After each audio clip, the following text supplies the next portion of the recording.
when I had you on last, you were only able to just tease that you were starting a label. It was like the tiniest tease ever. And I was like, you gotta be kidding me. Like, can I get a little more than that? And now it's only been about a year and a half since then. And Bring the Kingdom. I just got to take 1 second to acknowledge you for how incredible it's been to see you launch that, see the success, see the platform you've given to up and coming artists, see the music you've released, how you've released it front to back, man. And shout out to Dustin as well. You guys just run a very professional operation, and it's great to see. It's such an awesome label. Bring the Kingdom, man. Tell us about it. Yeah, thank you. I mean, this has been a dream of mine for years to have a record label. And I just, we were talking earlier, I've been DJing for 21 years now. Yeah. I'm not even that old, but when you DJ that long, DJs are just we're live A&Rs. That's what we are in some way, where you're looking at what's going on in the room, you're reading, you're finding out what about the song is really getting a reaction, and then going and taking people on this journey. And so I love the process of just listening to records and refining them and bringing them together. And hey, what if we did this and put this with that, and just kind of dreaming and coming up with all sorts of crazy ideas for songs. And then in 2019, I was like, I'm going to start a label.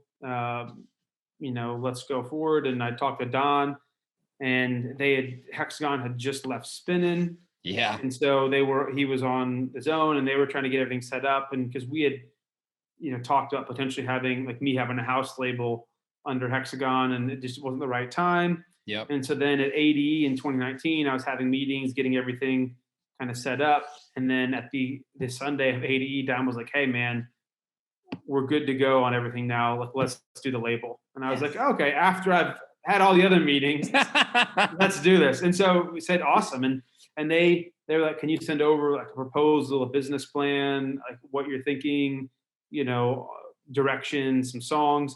And I had just been acting that whole year like I'm going to have a label. And so I had all of this, sent it over to them. They're like, whoa, this is really, really impressive. Yeah. Like everything's there. Love how thorough it is. Let's do this. And then a couple months later, we put out the first record. And yeah, it did well. Went top 20 on Beatport, top 15 Beatport House. It was really cool to see Bring the Kingdom next to like Defected and Crosstown Rebels and these other great house labels. And then it's been, first it was a release every 3 weeks, and then it was doing well, so we moved up to 2 weeks, and now I can release a release every week if I want to. Because it's been going so well, and it's been cool to give some new and upcoming artists, a place to release music and get it out there. And just kind of grow their career and the label. And now there's like a core group of 4 or 5 guys that really make up like the main core group of the label. And we do tons of songwriting together and production sessions, and always working together on stuff. And so it's been cool. It's developed this little family, and now we're doing it. And we're, over a year into this thing, and feels like we're just getting started in some ways, because definitely almost the whole time while the label was releasing music, clubs were closed, which is so weird. To be like, yeah, we make house music and no one has shows. I mean, that just goes to show how special the music is that you guys are releasing. And in just a year, you've had over 5 million total streams, 5 Kingdom for the Club compilations, a variety of styles and artists. And we got to give a shout out to some of these. Matt Al, I want to hear about Monday. Isn't he 15 years old? He just turned 16. Turned 16. This guy has collabed with you. He's put out some awesome remixes. Yeah. He met you when he was 13, right? Yeah, at a show in Redding, California. I played this so that's where he's based, in Redding? Yeah. So I played this all ages event, and he was just kind of standing in the back of the room. He's a really tall kid. And he had this RIP Avicii sweatshirt on. I was like, I'm going to go talk to this kid. He's just standing there. He came out to this event.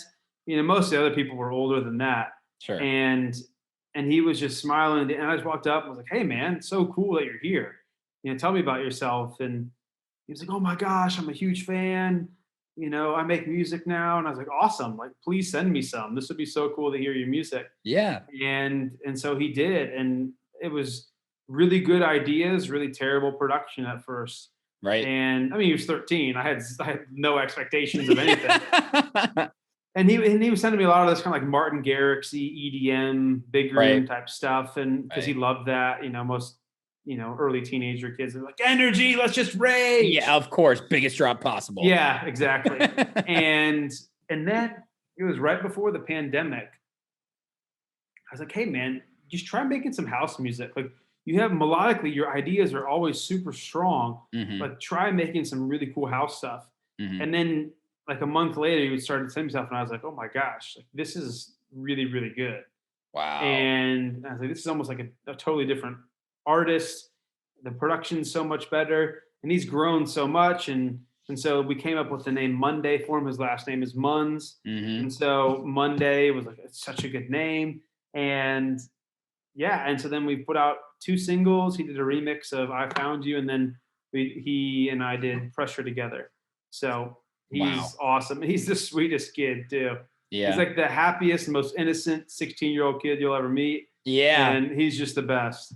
He's a joy to watch on social media too. And it's just It's so funny. we're older than him. And I'm just like, Oh dude, this yeah, kid is he's purely passionate about music. yep, And it just seems like that's his life. And yeah. it's amazing to see you. I mean, let's just say you gave him a chance, right? And he Mm. followed up. He continued to work harder and get better and better. And now he's in a position to really build a long, I beautiful, think fun I think career. he's gonna have a very, very big career. It's awesome. Well, Yeah, that's amazing of you to do yeah. that. Man, do I love Sherman the Booth. Oh, hey, I think you do too. Hope you enjoyed that piece of content. If you're looking for more, make sure to go to my YouTube channel and hit that subscribe button and turn on all notifications so you don't miss any upcoming Sherman the Booth interviews, live sets, new music, exclusive artist interviews, Sherm's Word, sub pack reviews, and more. This is your one-stop shop for everything entertainment. Cheers.